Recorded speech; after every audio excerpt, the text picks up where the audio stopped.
Mains में देखिए pattern आपको सबको पता है, कितने पेपर होते हैं, GS1, GS2, GS3, GS4, ऐसे का होता है। सबसे जो इम्पोर्टेंट है वो हमारा ऑप्शनल होता है ना, और फिर कंपलसरी होता है। कंपलसरी में हिंदी में तो हमें दिक्कत होती नहीं है, देखते ही नहीं है हम हिंदी वाला तो, है ना। इंग्लिश वाला थोड़ा सा देखना पड़ता है कि हाँ कहीं गड़बड़ ना हो जाए। तो कंपलसरी सबसे पहले बता देती हूँ। जैसे कंपलसरी के लिए कुछ नहीं पढ़ना, मतलब बिल्कुल भड़क नहीं लेनी कंपलसरी वाले की कि हाय इंग्लिश का है, नहीं ऐसे कुछ नहीं। बस अगर आप डेली हिंदू पढ़ रहे हैं या इंडियन एक्सप्रेस पढ़ रहे हैं तो इतनी इंग्लिश तो आपकी वैसे ही ठीक हो जाएगी, ठीक है। और बस इतना सा करना है कंपलसरी के लिए कि जब आप मेंस लिखने जाएं उससे पहले 2 पेपर, बस मैक्सिमम 2 कंपलसरी के पेपर अगर आप लिख लेंगे बैठ के यहाँ कोचिंग में, तो उससे आपको पता चल जाएगा कि मतलब मैं कहाँ रुक रहा हूँ, कहाँ मतलब मुझे दिक्कत हो रही है ना। तो 2 मतलब पेपर मैंने तो खैर नहीं लिखा एक भी, लेकिन लिख लेना, मतलब मुझे ऐसा लगता है थोड़ा सा कि लिख लेना चाहिए। मतलब मेरी इंग्लिश थोड़ी ठीक है तो मुझे लगा कि हो जाएगा इंग्लिश वाला तो लेकिन दे लेना 1-2 टेस्ट, तो उससे थोड़ा आइडिया हो जाएगा। मतलब क्या ही 3 ही घंटे लगते हैं, क्या ही जाता है जब मेंस देंगे उस टाइम।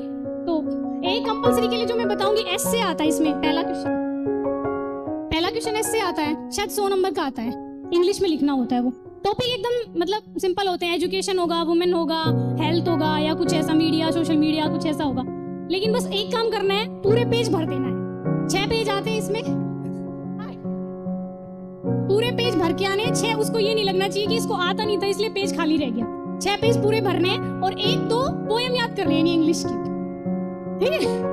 मतलब जो कोट्स डाल सके, थोड़े खतरनाक 1-2 ऐसे हो कि उसको लगे हाय इतना। तो जैसे मतलब मोस्टली रॉबर्ट फ्रॉस्ट के होते हैं जो miles to go before I sleep, और एक जॉन कीट्स के हैं 1-2, तो एक वो रविंद्रनाथ टैगोर का मैं तो हर में लिखती थी, Where the mind is without fear and the head is held high। वो लंबा सा था, मैंने पूरा याद कर लिया था कि ये चेप के आना है कि आए 12 लाइन। तो इसलिए पोएम याद कर लिया, मतलब कोई भी कोट्स, मतलब अच्छे कोई नेल्सन मंडेला के कोट्स हो या कोई पोएम हो जो अच्छे हो, मतलब ऐसे नहीं कि कुछ भी थोड़े से स्टैंडर्ड वाले हो, नेल्सन मंडेला के, गांधी जी के हैं, विवेकानंद के हैं, ऐसे कोट्स। बस इसके लिए यही है। ग्रामर थोड़ी सी देख लीजिएगा लास्ट टाइम पे, मतलब कि ग्रामर में मतलब 20-25 नंबर मिल जाएं, ताकि ये ना लगे कि ग्रामर एकदम ऐसी है। तो बस कंपलसरी के लिए इतना ही।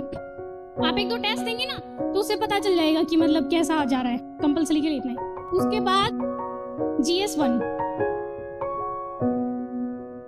सिलेबस आपको पता है सबको, हिस्ट्री है, इसमें ज्योग्राफी है, सोसाइटी है, ठीक है। तो देखिए हिस्ट्री के लिए आपको क्लासेस चलती होंगी, नोट्स मिलते होंगे। मेरे सोर्सेज थोड़े अलग रहे हैं लेकिन दैट डजंट मैटर, मतलब ठीक है। सोर्सेज वो सारे कवर आपके टीचर्स करवा देंगे, उसमें कोई दिक्कत नहीं है। तो बस जितना आपको पढ़ाया जाए पूरी ईमानदारी से पढ़ना है, मतलब एकदम सीरियस, इस बार एकदम सीरियस पढ़ाई एकदम सीरियसली करनी है। कोई उसमें ऐसे नहीं कि नहीं, आप जितनी मेहनत से करेंगे ना तभी, मतलब जब ऐसे लगे आपको कि हाँ मतलब हम एफर्ट कर रहे हैं, तभी भगवान जी को लगेगा कि हाँ भाई बच्चा एफर्ट कर रहा है ना। तो पहले खुद को लगना चाहिए कि हाँ हम एफर्ट कर रहे हैं। तो देखिए मैंने पूरी ईमानदारी से पढ़ाई की है, मेरी मेहनत में कोई कमी नहीं रही है, तभी मुझे लगता है कि ऐसा नहीं होगा कि आप सोचें कि यूपीएससी ऐसे ही हो जाएगा, मतलब ऐसा नहीं होगा। अगर आप पूरी मेहनत से, पूरी ईमानदारी से पढ़ रहे हैं देन ओनली, ठीक है। आप अपनी मतलब रिजल्ट चाहे कुछ भी रहे, वो हमें नहीं सोचना है कि क्या रिजल्ट रहेगा, बस आप अपना पूरा एफर्ट लगाइए, आप अपना पूरा एफर्ट लगाइए, पूरी ईमानदारी से पढ़िए। जो आपको क्लास में पढ़ाया जा रहा है, जो आपको रिवीजन के लिए बोला जा रहा है, जो आपके डेली के टारगेट्स हैं, आप एकदम कंप्लीट करिए उनको। देखिए टारगेट हमेशा मैं ऐसे सेट करती थी, थोड़ा ज्यादा सेट करती थी। जैसे मान लो एक दिन में स्पेक्ट्रम के 500-200 पेज पढ़े जाते हैं, मैं 250 लेके चलती थी कि आज 250 पढ़ने, क्योंकि मुझे पता था पढ़े तो जाएंगे नहीं 250। लेकिन मैं सोचती थी 250 पढ़ने, तो मैं 180 तक पहुंच जाती थी। पढ़ने होते हैं 200, मैं 250 लेके चलती थी तो 180 तक पूरे हो जाते थे। अगर इतना भी हो गया कि आप अपने डेली टारगेट्स के 60-70% भी पूरा कर रहे हैं, आप रात को सो रहे हैं जाके, तो आपको ये फील हो रहा है कि हाँ मैंने मेहनत की है और जितना मेरा टारगेट था शायद कंप्लीट हो गया, तो मुझे लगता है मतलब ऐसी कोई भी रुकावट नहीं आएगी जो आपको IAS बनने से रोक दे, ठीक है। चलिए वापिस आते हैं GS1 पे। देखिए GS1 में थोड़ा सा बेसिक अच्छे से पढ़ना है। जैसे हिस्ट्री है, आपको फ्रीडम स्ट्रगल एकदम अच्छे से पढ़ना है क्योंकि उससे आएगा ही। ज्योग्राफी के क्लाइमेटोलॉजी है या फिजिकल ज्योग्राफी है, ओशनोग्राफी है, जो भी है इसमें थोड़ा बेसिक पूछते हैं, मतलब बेसिक आपको अच्छे से करना है। अर्थक्वेक्स के बारे में, डिजास्टर्स के बारे में, जो भी मतलब बेसिक आपको अच्छे से करना है फर्स्ट वाले पेपर में। सोसाइटी आप मतलब मेंस 365 पढ़ लीजिएगा, या सोसाइटी के लिए आप डेली जो भी मतलब न्यूज़पेपर पढ़ रहे हैं तो उससे कवर हो जाएगा, और सोसाइटी के लिए आपकी क्लासेस होती होंगी तो आप वहां से देख लीजिएगा। लेकिन इसमें मुझे लगता है थोड़ा बेसिक का ज्यादा रोल होता है, करंट अफेयर्स GS1 में थोड़ा सा कम होता है, बेसिक ज्यादा होता है। तो इस पे आप बेसिक पे एकदम कमांड रखिए GS1 में, ठीक है। और अपना मतलब आप क्वेश्चंस देख लीजिए, सबसे ज्यादा शायद हिस्ट्री से ही आते हैं, फ्रीडम स्ट्रगल वाले मूवमेंट से। वैसे तो देखिए UPSC डायनेमिक है, कभी कुछ भी पूछ ले, मतलब पोर्शन कुछ भी चेंज कर दे, हो सकता है इस बार ज्योग्राफी के ज्यादा आ जाए, तो आप ऐसे मतलब एकदम फिक्स करके ना चले, जो भी आपका सिलेबस है, जो भी UPSC का सिलेबस है वो सारा अच्छे से कवर करें, ठीक है। अब GS2 पे, इसमें वही पॉलिटी है, गवर्नेंस है, इंटरनेशनल रिलेशंस है, ठीक है। तो इंटरनेशनल रिलेशंस के लिए मतलब कोई स्पेसिफिक मैंने ऐसा कुछ बुक्स नहीं पढ़ी, मतलब आप डेली जो भी न्यूज़पेपर पढ़ते हैं और मेंस के टाइम में जो आपकी जो टेस्ट सीरीज होंगी उसके जो मॉडल आंसर्स मिलते हैं वहीं से इंटरनेशनल रिलेशंस हो जाता है, क्योंकि वे शायद 2 क्वेश्चन आते हैं इंटरनेशनल रिलेशन के लास्ट में, तो वो मुझे लगता है वहीं से कवर हो जाएंगे।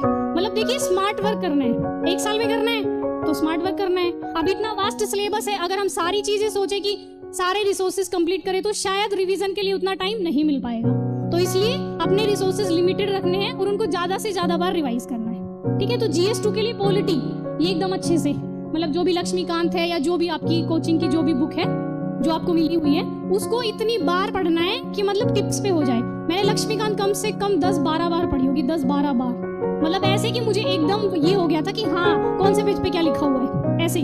तो एकदम मतलब सारे कॉन्सेप्ट एकदम आपके टिप्स पे हो जाए, ऐसे आपको पढ़नी है पॉलिटी। और IR के लिए मैंने बता दिया, IR के लिए ज्यादा एफर्ट नहीं है, अगर आप डेली न्यूज़पेपर पढ़ रहे हैं और मतलब मेंस के टाइम आपको जो दृष्टि से सीरीज मिलती है, टेस्ट सीरीज, उसमें मॉडल आंसर से हो जाएगा वो, आप उस टाइम 3 महीने होते हैं तो कवर करेंगे। अब GS3 ये सबसे टफ, ये वाला पेपर आता ही नहीं है, इसमें इकोनॉमिक्स है, डिजास्टर मैनेजमेंट है, और भी बहुत सारे हैं, क्या क्या है, सिक्योरिटी है, साइंस एंड टेक है। हाँ इसमें थोड़ा सा डायनेमिक होता है और थोड़ा इसमें करंट ज्यादा आता है। मुझे थोड़ी करंट से दिक्कत रहती थी क्योंकि इतना टाइम नहीं मिल पाता था कि आप बेसिक भी कवर कर लें और फिर करंट भी कर लें, रिवीजन भी कर लें, तो करंट में थोड़ी सी मुझे दिक्कत आती थी। आपको नहीं आएगी पर, क्योंकि आप मेरे से ज्यादा सिंसियर है ना। करंट अफेयर्स के लिए मैंने बता दिया, आपको न्यूज़पेपर पढ़ेंगे आप और आपकी क्लासेज जो चलती हैं इकोनॉमिक्स के लिए, मतलब, और सिक्योरिटी का, डिजास्टर मैनेजमेंट का मतलब बेसिक आइडिया हो, जैसे NDRF है, NDMA की जो गाइडलाइंस हैं सब में वही है, मतलब कोई भी आपदा आएगी तो आप कैसे, मतलब क्या क्या स्टेप्स होंगे आपके, तो वो सारे, ठीक है।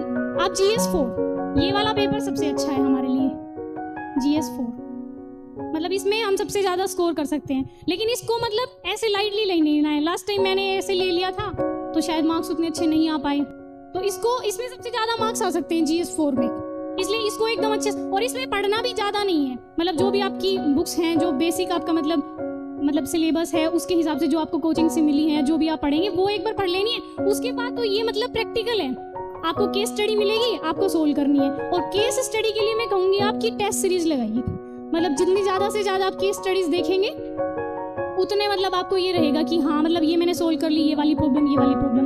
तो GS4 के लिए मुझे लगता है टेस्ट सीरीज सबसे मतलब लगानी चाहिए सबसे ज्यादा GS4 के लिए, और मैं आपको केस स्टडी का थोड़ा सा बता दूंगी कि कैसे लिखना है उस टाइम, ठीक है।